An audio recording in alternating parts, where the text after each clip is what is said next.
It dropped the internet and the stream, and now I have reloaded it, so should be fine now, hopefully, for a little while. It doesn't drop out that often, but it seems to kick you after you've been on for like 45 minutes or something, or an hour. Anyway, so I was in the process of designing some levels for this very simple game that I called Lame Lights Out, because after I came up with the idea, I realized that there was already a game called Lights Out that was basically the same thing, but this is kind of a different, maybe, exploration of that same idea. So I have a few levels here that are kind of, the same thing, but they're increasing in size to like try out the complexity. This is the one that I'm working on right now, because I don't know like what happens when you expand this in this direction, like how it ends up, and so then I'll just kind of play around and see like, okay, well, how do I solve that? Okay, well, here already I can see that would solve it. And so, already here we have a few different levels just based on kind of fooling around, right?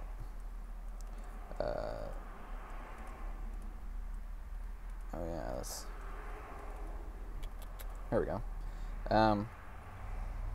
And so I guess I have a question here, which is like, what is the... Like, it looks like you could win this in 3 moves. So there's three moves there. Like, what is the most interesting version of this, I guess, is what I'm thinking.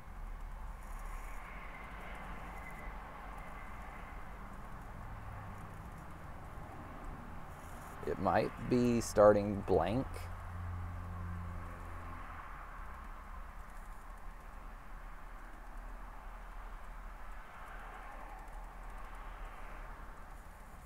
I guess when I say most interesting, I mean, because this is a really small possibility space, when I have a puzzle this size, a lot of the states that it could be in are relatively close to the solution state.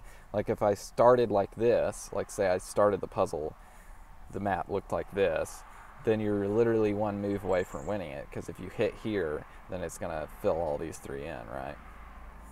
I'm going to open this back up with the level editor, because the level editor is nice in a way because I can play around and I can't win the level, so even if I were to put it into a state where I won, then it doesn't take me to the next level, so I can just like undo. And so it's a good way to like play around here, and then you can actually save, like if you end up in a state where you think, like I was saying, where I think probably it being blank is probably well, that's 2 moves.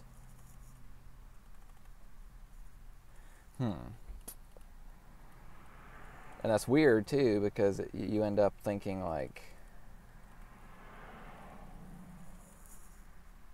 that maybe it's easier here than it was on one that was smaller, which is kind of interesting in a way.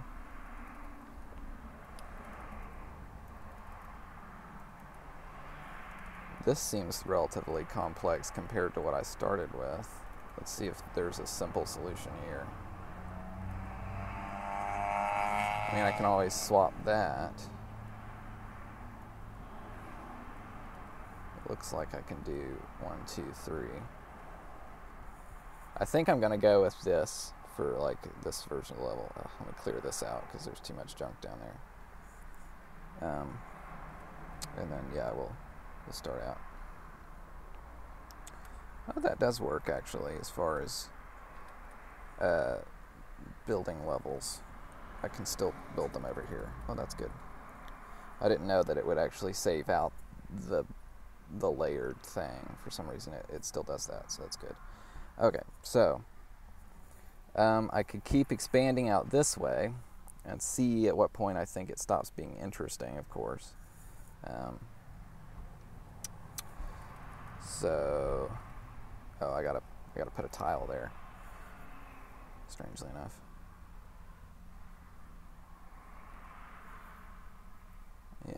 Okay, so that works as far as building stuff over here. I'm going to save that out to start with. So yeah, it's like whether or not there's anything interesting here, you can't be sure until you like fiddle around with it and see, okay, is there anything really that different here? Was that really that much better? Was there a lot going on? To me, at this point, this feels awful lot like the last puzzle did. Like it's not that much harder, but there's nothing really that new either, right? So you end up in a state where it's like, okay, it took a little while to solve that, but I don't know that I liked that. So we're going to crunch it back down, and what I'm going to do is I'm going to expand out this way and see what I end up with by going the other direction. I think these are... I don't remember. I think these are actually the dark tiles. Maybe not. I don't know. Let's see what... Okay, yeah, they are. Oh, this is already kind of weird to start like with a totally white at the top. Because then like if I do this, or do something that seems like it would be simple, it ends up kind of not simple. Like it started out kind of ordered. So that's kind of cool in a way, right?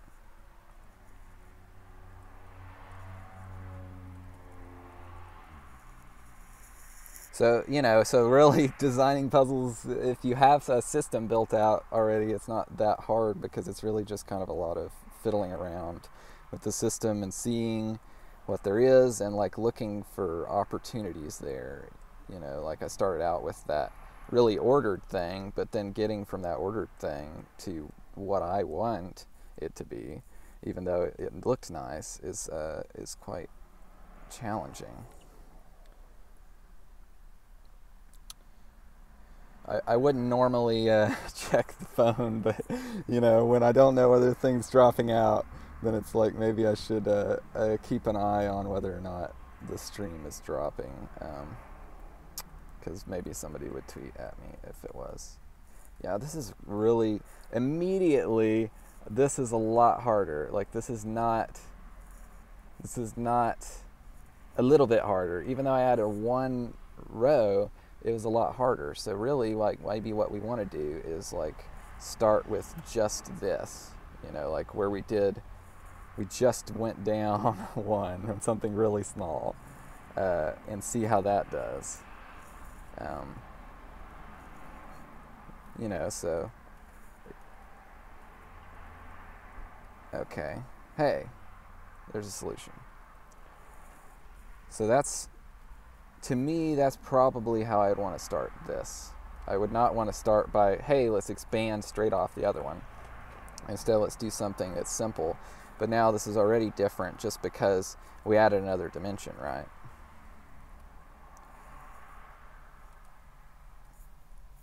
So, yeah, that's good. So it's just a question of like which one I start on. I could start on blank, or I could start on checkerboard. How did I get to the checkerboard one? And then that's another thing too when you're fiddling around with it, which PuzzleScript is maybe not always the best thing for this type of stuff, but if you're using it as a prototyping tool, then you can think about it.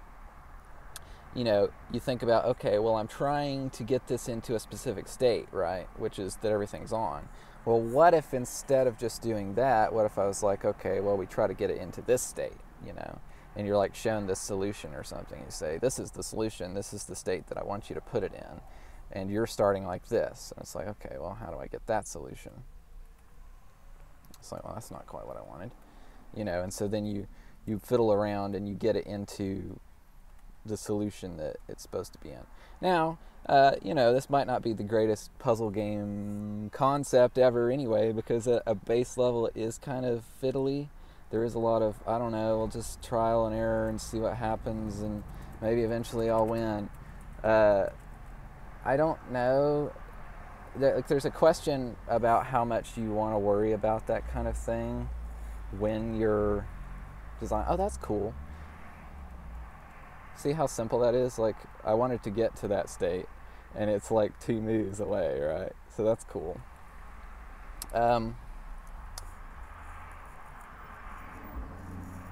Yeah, so you could do that in here. You would just have to like embed something into the levels that encodes what the correct solution is. And then you'd have to have, it would be a little bit more work, but you could do it. But that's the kind of thing that I was saying, is like being perceptive and listening to the game and thinking about it a lot, even when it's just in a simple state. That's what kind of leads you to interesting discoveries about what your possibilities are of places that you could go with the game design. And if you're going to explore that space out thoroughly, that's the kind of stuff that you're going to do, is you're going to think, okay, well, how big could this game be just with this, right? Like, you could make something that did a lot of different things with just that. Anyway, back to my other point about the fiddliness. I don't know whether you want to worry about too much about designing for the player that's going to just spam and not think about it. Like, why are they playing your game if that's the way they want to play it? If they don't want to think about it, if they, like, they can go play Call of Duty or whatever, like, if they don't want to think, like, it's a puzzle game. The point of it is thinking. But yeah, so this idea actually, even just on the base level, has some more interesting things going on for it than I thought. But still, we're still in a space where we're just making stages that are just turn everything on. So it's a question of what we do here. And I think that probably this is the best one. So we'll just go with that. The glare on this screen is unbelievable today because it's so sunny, which the sun is nice, but I kind of want to see what I'm doing too, and I think I want to swap those rows, because otherwise it just looks a little better to me if I always start the cursor in the same spot. Like, if I go through these levels and you see that the cursor starts on the left and the left and the left, and then in the top left. Yeah, that's cool. So let's see. So we've got a couple different options here if we want to keep going with the same design, more or less, right? And we could either expand this way, expand this way, or we could expand to the right. I kind of think it's cooler to expand down, because all the earlier puzzles we expanded to the right, and so in a way you could think, oh, well, the obvious thing is go to the right, and so maybe you don't want to do the obvious thing, even though technically, because of the way the rules are, this and this are identical just as much as if I had started the whole thing out by going down like this, it would have been identical. And in fact, that's the thing you could think about, or I could think about, I should say, when you're going through here, is maybe like if this feels monotonous, like maybe it's good that they're all the same direction, or maybe it's not, maybe it's monotonous. Maybe you want to encourage people to think about that the puzzle's the same even though it's vertical, like that's an interesting aspect of the system. And do you, how you do that, I don't know exactly, and I don't want to do literally the same puzzle over again to do it, but it would be an interesting thing to express. So maybe it's just good enough if I just do this, where I just expand out the bottom. And maybe eventually, you just kind of rely on, well, people who play the game are smart and they're going to notice, right? They're going to notice that aspect of it is interesting. But all the time when you're designing a puzzle game, like, you need to be thinking about like that kind of thing. And is there a way that I could show that to the player in a way that I can be sure that they'll see that thing that I think is kind of cool about it? you know, because they're going through and like they're learning different things about the system, you know, and even though you can't necessarily be sure on some of these puzzles how long people are going to fiddle around with it or if they're going to be thinking that deeply about it. You're trying to, you know, do the best that you can as a designer to encourage that kind of thinking about it, to not, you know, to discourage, as John Blow has said, sleepwalking through the game. You know, so if you can break that up, then that's a good way to do it. Yeah, one more random thing that I'm thinking about right now is I have already, right, I have these backgrounds that are dark gray, like this. I thought that was the background. Okay, so I have like a background here if I delete that. So then you could also think about whether you want to do puzzles that are like this, you know, that are not a uniform shape, and whether there's interesting things there or not, because maybe there are. Yeah, I don't know. It's kind of different, but not really. I mean, you probably would want to have something to where like it was clear that this was a space that you couldn't access. Oh gosh, okay, it also breaks the game if you set one on those spaces. Yeah,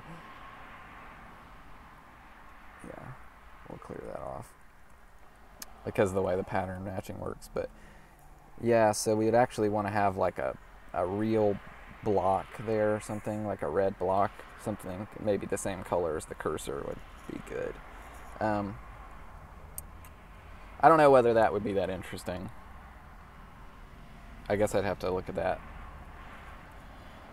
I'm still doing, still kind of doing these type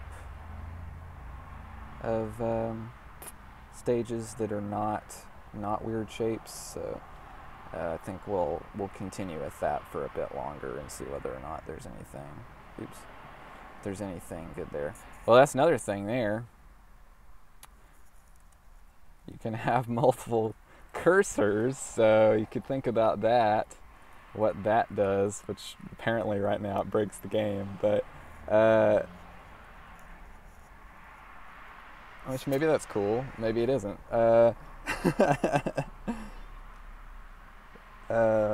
Yeah, let's erase all that.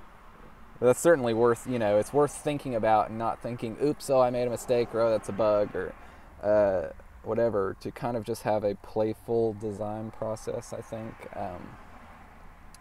where you're open to ideas and you're thinking about things in less of a like, I'm gonna force this game to be a certain thing mindset, and more in a just, I'm just playing around and let's see what happens kind of mindset,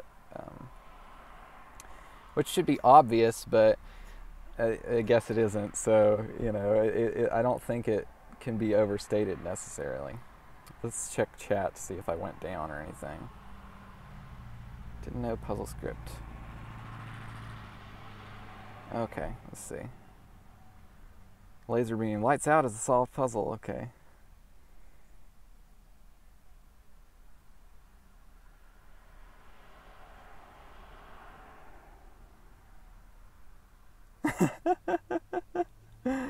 Yeah, okay. Okay, cool. I'm glad people seem to be enjoying the stream, even though it's even though, like I said, you know, that's the thing, is I started out and I was like, this is a really simple idea. Somebody has to have done this right. And I, you know, Googled, and I think I Googled like light switching game or something, and like the first thing was this, and I was like, oh, well, it's been done. But, you know, but then you look at, okay, this is a game, it's a 5x5 grid of lights, and you have to turn them all off. And it's like, well, okay. Like, they're making assumptions about that game that are imposing certain things that are maybe not necessarily fixed, you know, like the size of the grid. Maybe there's interesting things there where if you do different sizes of grids, then you end up with different states. or different shapes of grids, or different, or the thing that, I kind of discovered through playing around, which is like maybe if you have to get into a different state, is there a difference between getting it into like a checkerboard state or something, versus turning it all on or off,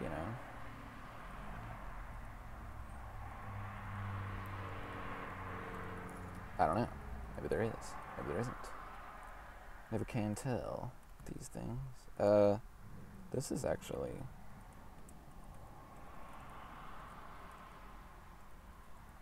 a little bit harder than I would have thought. Maybe this is impossible.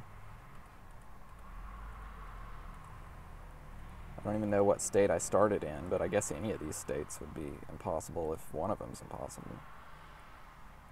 It can't be impossible. There's no way.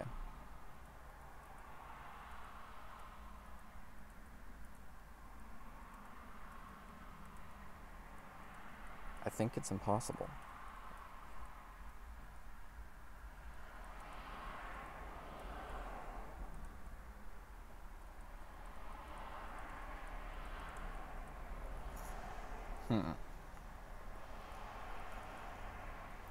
Yeah, I don't see anything.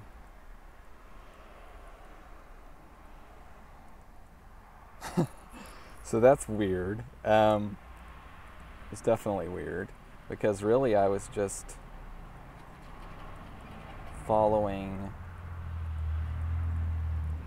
the same checkerboard pattern that I've been doing, right? Like I said, okay, well, let's make a checkerboard pattern. And yet the checkerboard pattern has ended me up with a puzzle that it can't be solved when all the other ones you could. That's kind of weird, isn't it? It doesn't look like I can solve it. If I can, then it's really hard.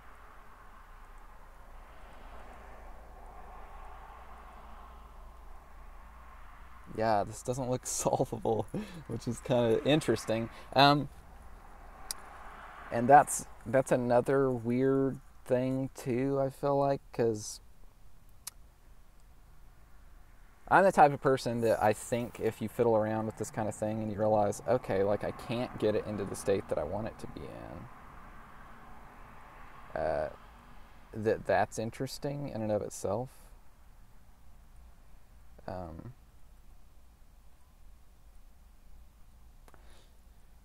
But then there's a question of how you express that kind of thing to a player, and if you can even express that kind of thing to a player.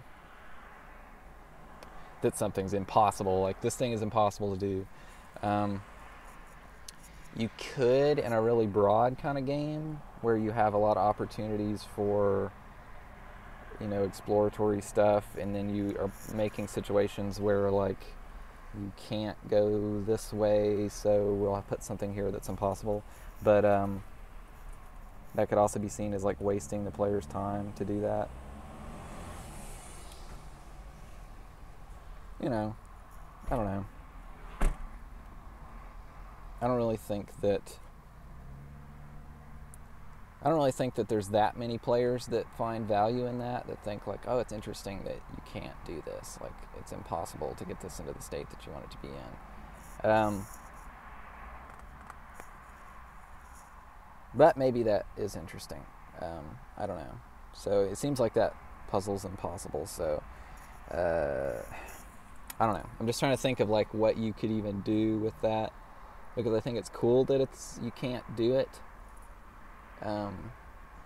Especially because it's like the same as like the other ones that we've done, right? Pretty much. Actually, there is that question too, because we never tried on the other one, this, and whether that's solvable there. Okay, so that was solvable. So you would think, you really would. You would presume that if I just did another row, that you could solve that. But you don't seem to be able to, which is really weird. That's really odd.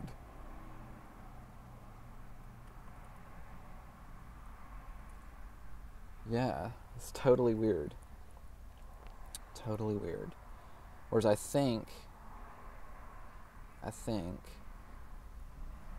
if I added one more row, let's get it back into checkerboard. If I added like one more row, I think you could solve it again.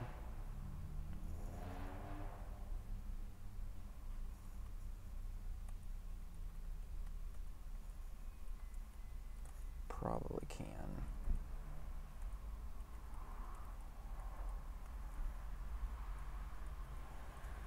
Yeah, you definitely can. If you can get it into this state, then you can solve it.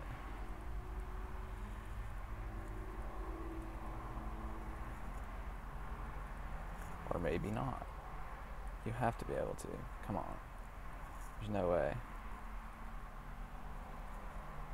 Yes. No. That's off. Huh. Weird. Very weird. Weird things afoot. Because maybe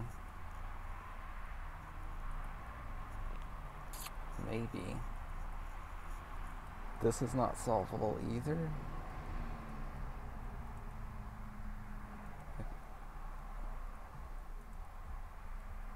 I can't.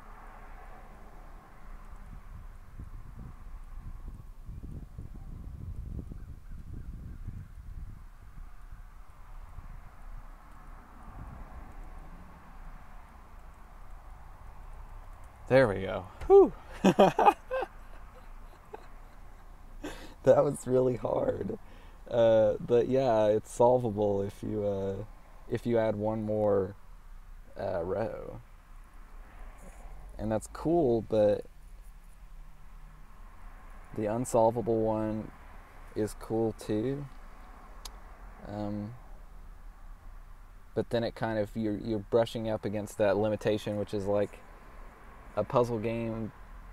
Normally you would say like all the puzzles should be able to be solved. And how do you make a puzzle game where some of the puzzles can't be solved? I don't know. That's something to think about, I guess. Yeah, I don't know. Hopefully. Why am I making a game sitting in a parking lot? Well, Asipsion, I'm making a game sitting in a parking lot because I don't have internet at home, and I wanted to live stream it for people like you to watch, because I thought that would be cool. And without internet at home, that means I got to go to public Wi-Fi somewhere, or somebody's house that has internet, to stream things. And public Wi-Fi seemed fine, and the car, because it's semi-private versus just going and sitting in the middle of the cafe and talking to myself.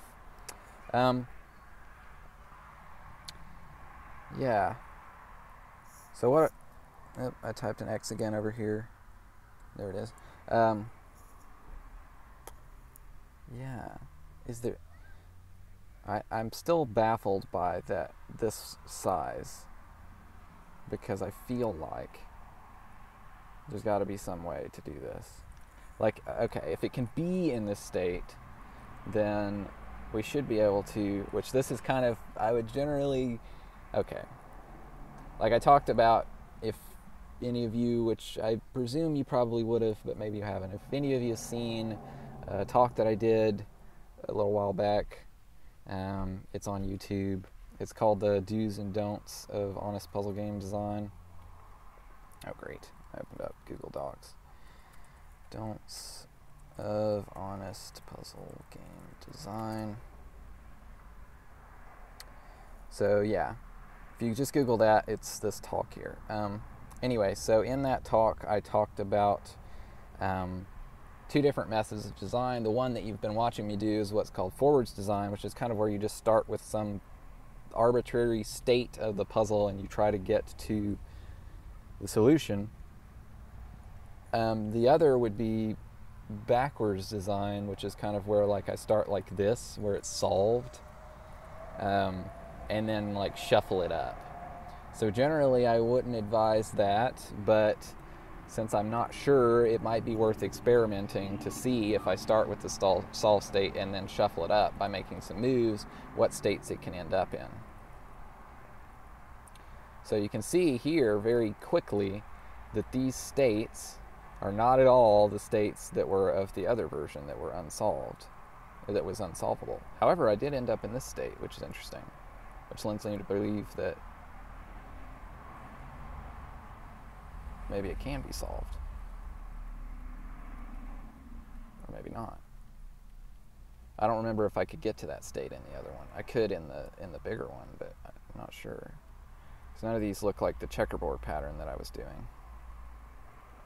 I can do this where it's a checkerboard and it's extended one, right? And that works.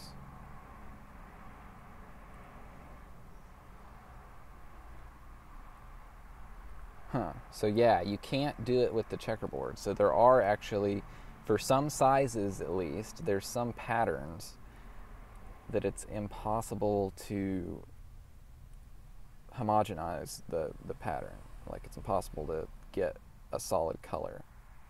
And then there's also that interesting aspect here where you can see, like, if I can get all dark, I can also get all lit up. Like there's no situation where, as far as I can tell, there's no situation where it's not symmetrical in that way. Like if there's a pattern like this, then there should be a pattern like the opposite, I would think. That may not be true. Yeah, okay. So you can get a pattern of any of them that's opposite. It's symmetrical. It appears to be symmetrical both horizontally and vertically and for the colors. See? So, you know, so you play around with these things for a long time. Eventually you start to realize all sorts of interesting things about them. And I think, you know, as far as like the kind of puzzle games I like to design are the kind where maybe I try to communicate those things to players of the game, you know, so they realize like, hey, these, you know, all of these are symmetrical along the X and the Y axis as well as the colors, right?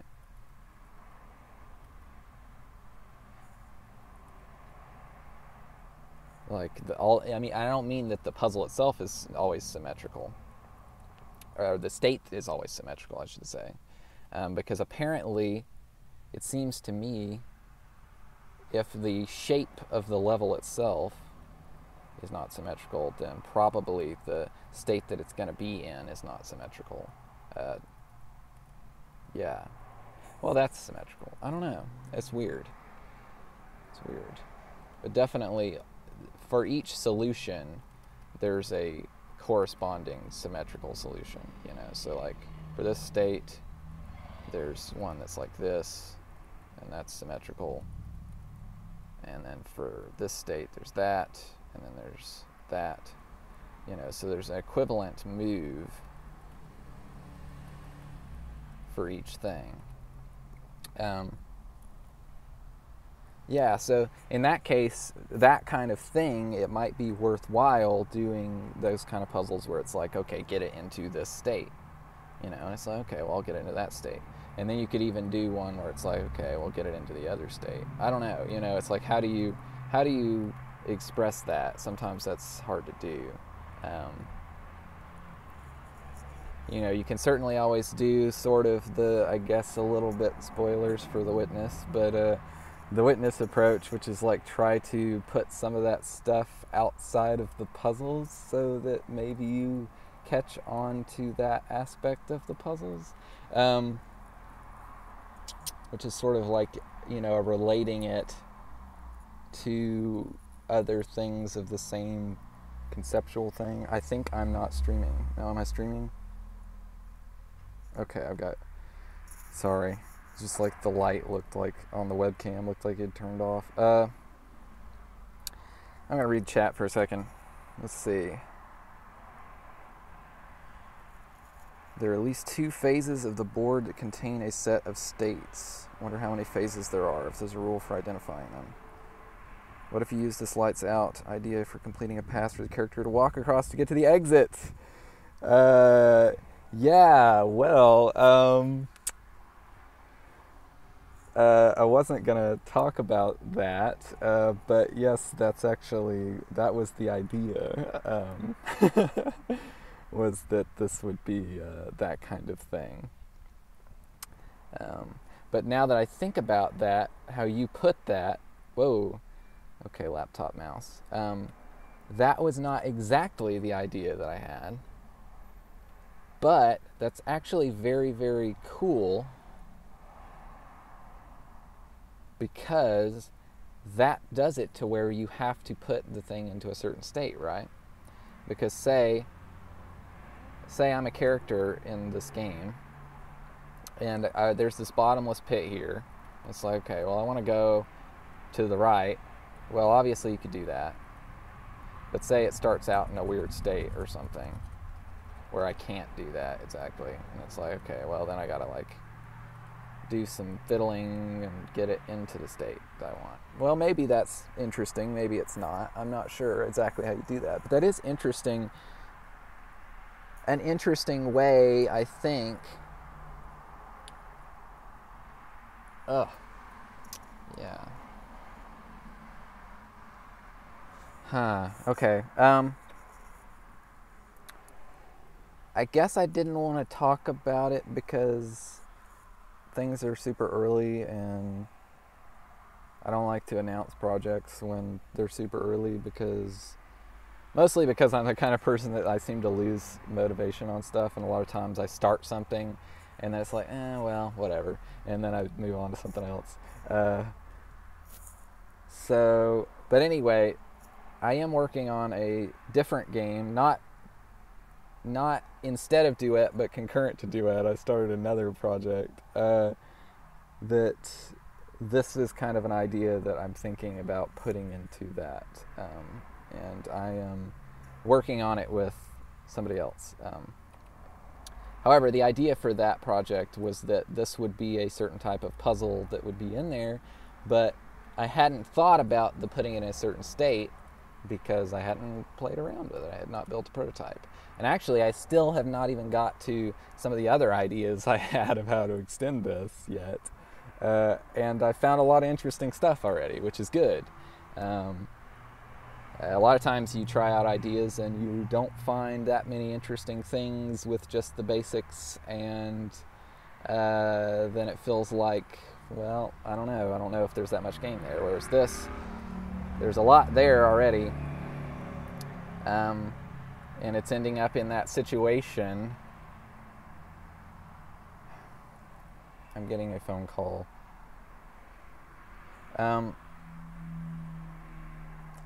I'll call him later. So it's ending up in that other situation that's the opposite situation, where this is actually a lot more interesting than some of the other ideas I had for the game. And so that makes the rest of the game, since it's in an early state, kind of want to change around that. And that's cool. Anyway, all spoilers, I guess, for a game that I'm working on. But, I kind of thought it would be okay to spoil some of these things, because I know there's a lot of people that want to do puzzle game design and they don't have any idea of how that looks or how to work on it, and people don't stream it. And part of why people don't stream puzzle game design is because it spoils a puzzle game, right? If you want to, if you're putting a puzzle game out that people are going to play, then saying, well, I'm going to design some puzzles. Okay, I designed 3 or 4 puzzles. Then you spoiled those 3 or 4 puzzles for people who play the game later. But I think that there's probably a lot more interesting ideas here. I would like to keep hacking on this some more, but I think actually for today, I'm feeling kind of like I'm done right now. But I really like to thank everybody, for joining me, and I might actually stream the rest of me working on the prototyping of the puzzles here, or I might go ahead and move it over to Unity because the rest of the game is being done in Unity, and I just thought, well, I can prototype out this puzzle mechanic really quickly in PuzzleScript, although it didn't turn out to be that quickly. In fact, it took so long I may as well have done it in Unity. But yeah, so I'd like to thank everybody for watching. I'll think about whether or not I'm going to stream more of working on this, but so far it's been pretty successful. There's some interesting stuff here, and I hope you've enjoyed the stream and got some things out of it and saw how that kind of looks in practice, and what are the things that you think about or should be thinking about, or how you should be thinking about designing a puzzle game if you want to create this kind of honest or expressive puzzle game design. So yeah, I think for a little bit, since I still have some battery life, I can take any questions specifically that people have. And remember, this is, before anybody asks, this is going to be uploaded on YouTube, so you'll be able to watch all that. Streaming creation, well, that's true. I am streaming the creation of a game. However, I'm not streaming the game, I'm streaming some puzzles in the game, which is bigger than exactly a puzzle game. Let's see. That's an interesting concept for me. Is it possible to create a puzzle game where you can stream yourself playing the puzzle game without spoiling the puzzles? Well, yes and no, because, like, this is definitely spoiling the puzzles, but I think you can stream a puzzle game, like if you made a puzzle game, or you're really good at it, and so you do a speed run of the puzzle game, and you just blister through all the puzzles, that maybe doesn't spoil that much of the puzzle game. It spoils the solutions to the puzzles, but there's other aspects there, from what you've seen me talk about on here, that are interesting aspects that you would not get just by watching somebody solve the puzzle. It's like, okay, well, he did 3 moves and he solved the puzzle. Like, part of what you learn about the systems of the game and those interesting aspects of how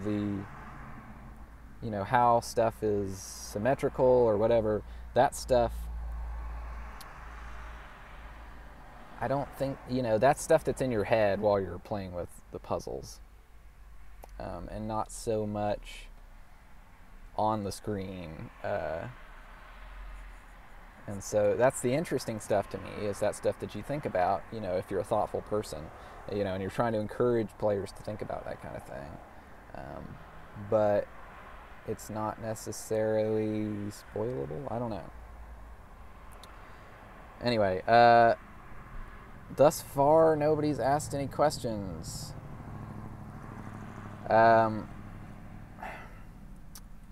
Okay. I'm gonna have to text my friend back because he's freaking out. At least let him know what I'm doing.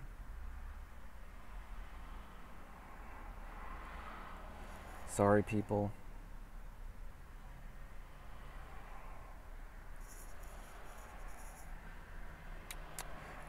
Okay, it doesn't look like anybody has any questions, so thanks to everybody for watching, and I will see you all later, I suppose. Come on, cursor. There we go.